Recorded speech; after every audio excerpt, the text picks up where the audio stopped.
बाहर सोर्स मतलब बाहर के स्रोत से दिया गया। क्यों? क्योंकि जितनी भी आउटसोर्सिंग कंपनियां आती हैं, बलिया छपरा आरा से हमारे मजदूर को उठा के लाते हैं, हमारे साथियों को उठा के ले आते हैं। जो बहुत बड़ा दुर्भाग्य है, झारखंडी लोग काम करने के लिए नहीं है, लेकिन वहां दिया नहीं जाता। तो सबसे पहले एक ऐसा नियोजन नीति बने, चाहे सरकारी नौकरियां हो चाहे प्राइवेट नौकरियां हो, उसमें 75% नौकरी यहाँ के लोगों को मिलना चाहिए। ये हमारा घोषणा होना चाहिए, ये हमारा पहला कार्य होना चाहिए। तीसरा कार्य ये होना चाहिए कि उद्योग नीति जब बने तो उद्योग नीति में हम अगर हमारी जमीन जाती है, अगर हमारा घर बार डूबता है, तो उसमें हम नौकरी नहीं लेंगे, हम हिस्सेदारी लेंगे, परसेंटेज लेंगे, चाहे 1% ही क्यों ना हो, चाहे 2% ही क्यों ना हो, वो तय हो।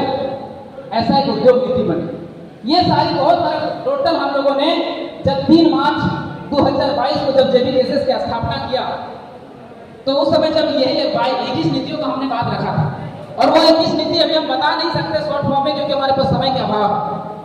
लेकिन जो भी साथी हमारे विधानसभा तक पहुंचे, क्योंकि हमें चुनाव लड़ना है, हमारे साथियों को विधानसभा तक भेजना है। हो सकता है मोतीलाल महतो ना जा पाए, हो सकता है जयराम महतो ना जा पाए, लेकिन जो भी साथी लड़ेंगे और वहां तक पहुंचेंगे, तो इस विचारधारा को जरूर लेके जाइएगा, यही हम उम्मीद करते हैं। दूसरी बात, अब संगठन को लेकर बात करते हैं। ये तो हमारी विचार, और तब हम किए थे, आज दहियारी पंचायत में कम से कम अच्छा खासा वोट दिया, अच्छा खासा नहीं टॉपर रहे।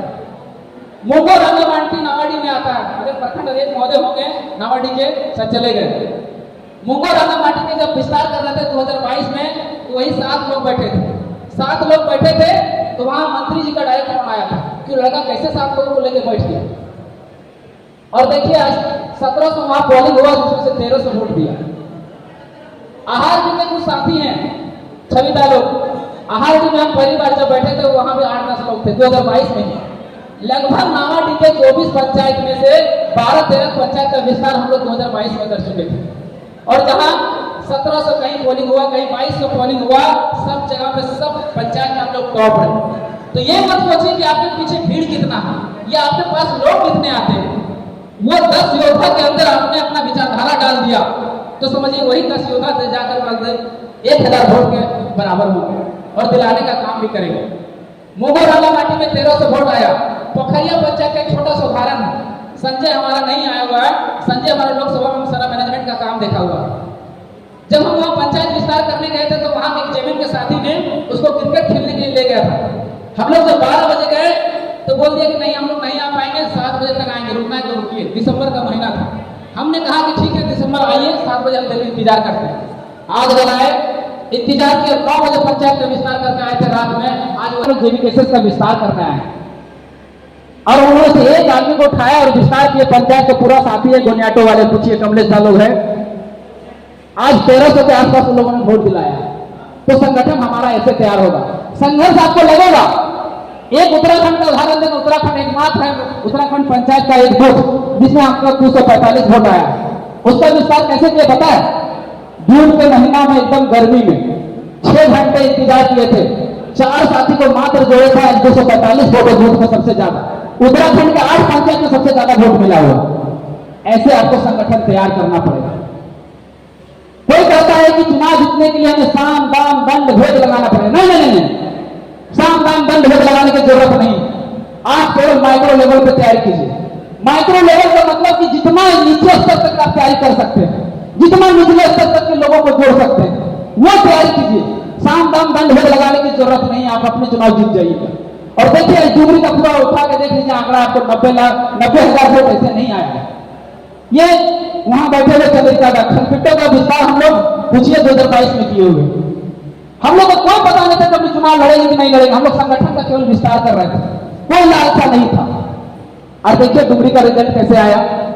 तो अगर 81 विधानसभा है, 81 विधानसभा के सबकी अपनी अपनी भाषा है, एक भौगोलिक सीमा है, एक अपनी संस्कृति है, अपना एक जातीय समीकरण है। सबको अपने तरफ से स्ट्रेटजी सेट करना पड़ेगा। केवल एक ही हमारा रूल हम देके जाएंगे, एक ही मंत्र देके जाएंगे कि विधानसभा का तैयारी करना है तो माइक्रो लेवल की तैयारी कीजिए। और तीसरा चुनाव जीतने का एक प्रक्रिया आता है बूथ मैनेजमेंट। ये बहुत जरूरी है, जो हमारे लोकसभा में कमी रहा और कहीं ना कहीं हारने का सबसे बड़ा फैक्टर भी यही रहा। तो बूथ मैनेजमेंट क्या करना है और कैसे करना है, ये हम बात बताते हैं। अंतिम समय में हम लोग आपके पास पहुंच नहीं पाएंगे। एक मिनट लेंगे दबा। जितने भी साथी यहाँ आए हुए हैं, किसी भी स्टार प्रचारक के भरोसे नहीं रहिए, जयराम मातो, मोतीलाल मातो, पूजा मातो भरोसे नहीं रहिए। चुनाव के टाइम में हर एक साथी स्टार प्रचारक होता है, हर एक बूथ का साथी स्टार प्रचारक होता है। हम लोग वहां नहीं पहुंच पाएंगे। डुमरी विधानसभा का अगर उदाहरण लेगा तो 371 लोग बूथ है, 70 पंचायत है, स्टार प्रचारक वहां पहुंच पाएगा? नहीं पहुंच पाएगा। एक पंचायत में 8 बूथ है, 8 गांव है, वहां पहुंच पाना संभव है? नहीं है। हमारी विचारधारा क्या है? उस विचारधारा को वहां के महिलाओं के, वहां के लोगों के अंदर डालना है। आज जो हमारा वोट आया 90,000 का, पूरे झारखंड में 8.5 लाख, तो क्या हम पैसे दे के लाए? नहीं लाए। किससे लाए? केवल विचारधारा से लाए कि हम आएंगे तो अच्छा काम करेंगे, हम आएंगे तो आपके लिए अच्छा काम करेंगे। ये विचारधारा लोगों के अंदर डालना है। और ये कौन डालेगा? केवल जयराम मातो, मोतीलाल मातो और साथी नहीं डालेंगे, सब आप मिल के डालेंगे। सबके अंदर सब डालेंगे। आप सब नेता, आप सब लीडर हैं। अपने अंदर के टाइगर को जगाने की जरूरत है, आपके अंदर के पूजा मातो को जगाने की जरूरत है, अपने अंदर के मोतीलाल मातो को जगाने की जरूरत है। मोतीलाल मातो कहीं से लेके नहीं आया, रिसर्चर है, रिसर्च करता है। आज भी आने के टाइम में हम एक किताब और एक पेपर पूरा पढ़ के आए, पूरा पेपर पढ़ के आए, रिसर्च करके आए कि क्या क्या करना और कैसे स्ट्रेटजी पे करना। आप भी रिसर्च कीजिए और वही बात को जाके जनता के सामने बताइए। आज आप विपक्ष के सभी लोगों से जाके मिलिए। सीपीआई, मार्क्सवादी, लेनिनवादी, अम्बेडकरवादी, गांधीवादी, ये सारे जितने भी हैं, उसमें मार्क्सवादी और लेनिनवादी को पढ़िए, उनके कैडरों को देखिए। किसी भी कैडर से मिलिए, एक आम कैडर से मिलिए, लगेगा कि वही मेन लीडर है। क्यों पता है? क्योंकि वो रिसर्च करते हैं। जो पक्ष या विपक्ष जो काम कर रहा है उसका क्या तोड़ है वो निकालते हैं रिसर्च करके। इसलिए हर कैडर उसको मेन कैडर लगता है, मेन नेता लगता है। ये आप भी कीजिए और आप भी, क्योंकि हम लोग ये डेली केसेस का मेन मकसद लीडर बनाना है। लीडर, और लीडर जरूरी नहीं है कि लीडर एक उच्च स्तर का ही रहेगा तो ही लीडर है। लीडर का मतलब है कि छोटे स्तर का भी मैनेजमेंट कर रहा है तो वो लीडर है। इसलिए समय का अभाव है, फिर कभी मुलाकात होगी।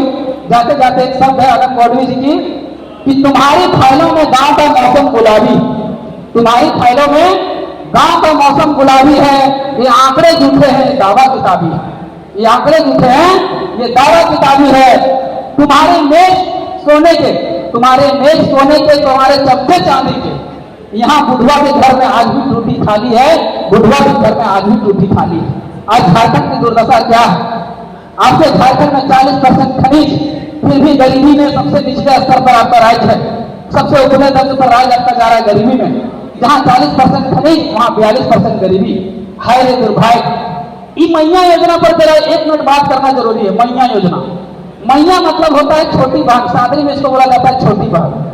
मैया योजना में सरकार 48 लाख लोगों को रजिस्टर किए, 11,000 करोड़ रुपए खर्च करेगी पर साल। लेकिन पता है ये 11,000 करोड़ रुपए महिलाओं की शिक्षा पर खर्च नहीं करेगी। क्यों? क्योंकि महिलाएं बढ़ जाएगी, जागरूक हो जाएगी तो सवाल पूछने लगेंगे। आज आदिवासियों की सरकार बोला जाता है कि आदिवासियों की सरकार है। बताइए, आदिवासियों में मात्र 16% आदमी, 16% आदमी ही मैट्रिक पास कर पाते हैं। कितना दुर्भाग्य की बात है। और ये मैया सम्मान योजना लेके आए, उसमें महिलाओं की बदतर और भी बदतर स्थिति है। मैया का सही में अगर सम्मान आप देना चाहते हैं तो उन मैया को शिक्षा दीजिए। निचले स्तर से लेकर मिडिल स्तर से लेकर हाई सेकेंडरी स्कूल तक उसको शिक्षा दीजिए, तब जानेंगे आप मैया को सम्मान दे रहे हैं। आप बुढ़वा बनाने का काम कर रहे हैं, ये आपको खोजना पड़ेगा। 11,000 करोड़ रुपए 1 साल में मैया योजना में। बाकी बहुत सारी बातें हैं, इतनी ही बातों करके हम अपनी वाणी को विराम देते हैं। धन्यवाद। जोहार, जय हिंद, जय झारखंड।